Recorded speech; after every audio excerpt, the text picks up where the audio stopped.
And the fact that the universe can just randomly take you out for no apparent reason, that's pretty startling news if you think about it. I didn't know it worked that way.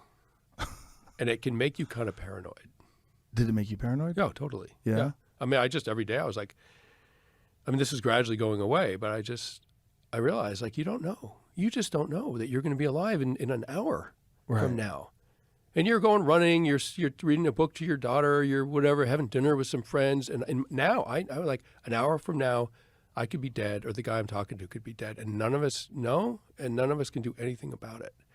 And that's just what life is. We're living on a rock hurtling through the universe. I mean, we're part of the universe, and we exist at its mercy, really. Were you afterwards contemplating what that pit was and what it means to slide into that and like? I started to do a little research into the death. I want to write a book about this. I think I'm going to call it Pulse.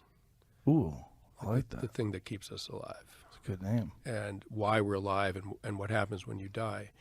And I've just started doing some research into this. And the visitation by dead ancestors is very common. Oh. For people. And often, there's all kinds of reasons that you might hallucinate when your brain's low on oxygen.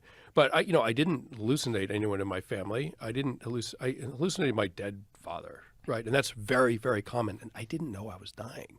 So it's not like I conjured him up because I knew I was headed somewhere. I was very confused, and there he was trying to comfort me. And that's a really common experience. So I looked into it.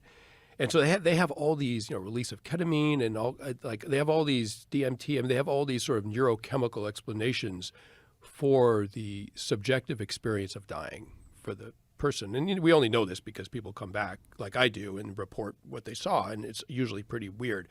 But it's pretty weird in predictable ways. Like, a lot of people see the dead.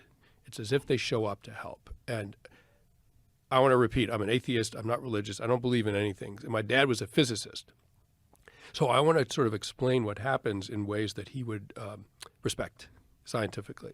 And so one of the things they said is that you can take low oxygen, ketamine, all these things that physically could happen in the brain. You can subject a healthy person to those things, and they don't have the same kinds of hallucinations. Those hallucinations are particular only to the dying. And I want to try to figure out what is going on in that weird twilight space. You should see if someone will do a therapeutic DMT trip with you.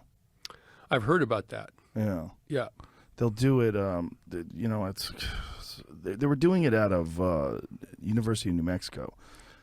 Rick Strassman was doing it, and he had full federal approval for these studies. And there was a book called DMT, the Spirit Molecule, that he wrote about the experience of taking these people and doing an IV drip, dimethyltryptamine. But they all had these insanely profound experiences that stayed with them for, depending on the person, but for long periods of time afterwards, and profoundly changed their lives.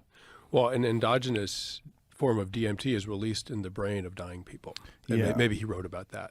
But they speculated on it. See, so what the problem was for the longest time is the pineal gland. And the pineal gland is what, ancients used to call the seat of the soul. And it's this small gland that they think, in reptiles, it actually has a retina and a cornea. And I think even a lens. It literally is a third eye. Yeah, Google that. I think the pineal gland in reptiles has, it definitely has a retina, I believe, and I think it has a lens. But it's like the third eye, the concept of the third eye, it actually is an eye in some strange way. And it also, just recently they confirmed, here it goes, the pineal complex of reptiles is a morphologically and functionally connected set of organs. It originates in an evagination of the roof of the, oh boy, all these words. It's formed by two structures, the pineal organ and the parietal eye. Yeah. both the pineal gland and the parietal eye are photosensitive. Wow. Yeah, it acts. Go there. Which reptile has a third eye? Click that. So there literally are. Well, anyway, point is, this has always been thought of as the third eye. If you look at Eastern mysticism, and whenever people are enlightened or depicted, they're depicted with that third eye. Right. And this organ, the Cottonwood Research Foundation was the first group that they actually discovered that for sure the pineal gland does produce DMT in living rats, because before they knew that it was produced by the liver and the lungs, and there was a lot of anecdotal evidence that pointed to the pineal gland, but they couldn't prove it because you'd have to actually cut into someone's head.